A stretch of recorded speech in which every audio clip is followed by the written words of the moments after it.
యాక్చువల్గా 19th రావడం మీకు ప్రెజర్ పెరిగినట్టుంది బాగా 26 నుంచి. పెరగడం అనే పదం కూడా సరిపోతుంది, ఏమైనా కొత్త పదం కనిపెట్టాడు డిక్షనరీలో. అంతేనా? నాకు ఇప్పుడు 2 రాంబాబులు కనపడుతున్నారు, నిద్ర సరిపడు. అలా ఉంది పరిస్థితి. బట్ ఏ డైరెక్టర్గానే ఉంటుంది అనుకో. ఇద్దరు బిజీ థియేటర్లు పెట్టారు సడన్గా. అప్పుడు మరి టైం లైన్స్ కదా, టైం లైన్స్ మ్యాచ్ అవ్వాలి కదా. ప్రీపోన్ చేసాము, చెన్నై వెళ్ళొచ్చు, అంత టైం లేదు, తమనైతే ఇక్కడ చేస్తాడు.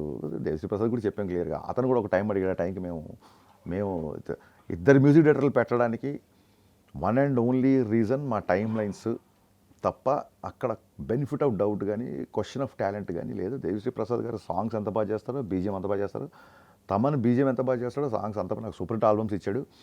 ఈ ఇద్దరు more than music directors are my friends.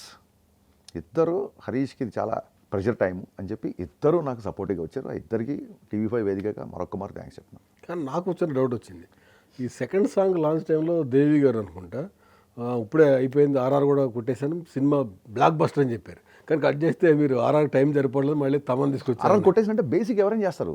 దేవి గారు ఇవ్వగానే బేసిక్ ఇక్కడ ఈ థీమ్ వస్తుంది. మన సాంగ్స్లో వాడిన థీమ్స్ ఉంటాయి కదా, ఆ థీమ్స్ ఇలాగా సెటప్ ఒక దాన్ని ఏమంటారు, ఒక బర్డ్ ఐ వ్యూలో డెఫినెట్గా. ఇప్పుడు మన స్క్రిప్ట్ అయిపోయింది అంటే ఆల్మోస్ట్ సినిమా అయిపోయినట్టు ఫీలింగ్లో ఉంటాం డైరెక్టర్లో. అలాగే నోట్స్ గిట్స్ అన్ని ప్రిపేర్ చేశారు మొత్తం అంతా. దేవి గారు ఏం పని చేయకుండా లేరు. దాన్ని ఎగ్జిక్యూషన్ చేయడానికి నేను 24 hours అక్కడ ఉండాలి. అది నేను ఉండలేని పరిస్థితి. కళ్యాణ్ గారు డబ్బింగ్ ఫినిష్ అయింది మొన్ననే. నేను back to back Chennai Hyderabad తిరగడానికి 26 ఉంటే అలాగే తిరిగేవాళ్ళం. 26 లేదు కాబట్టి తిరగలేని పరిస్థితి అంతే. అంత మీరే కాదు, ఎవ్వరు ఎన్ని క్వశ్చన్లు వేసినా ఇందులో కాంట్రవర్షియల్ మ్యాటర్ కానీ ఏమీ లేదు. అమికబుల్ దాంతోనే ఆయనతో మాట్లాడి క్లియర్గా అన్నీ చేసాం.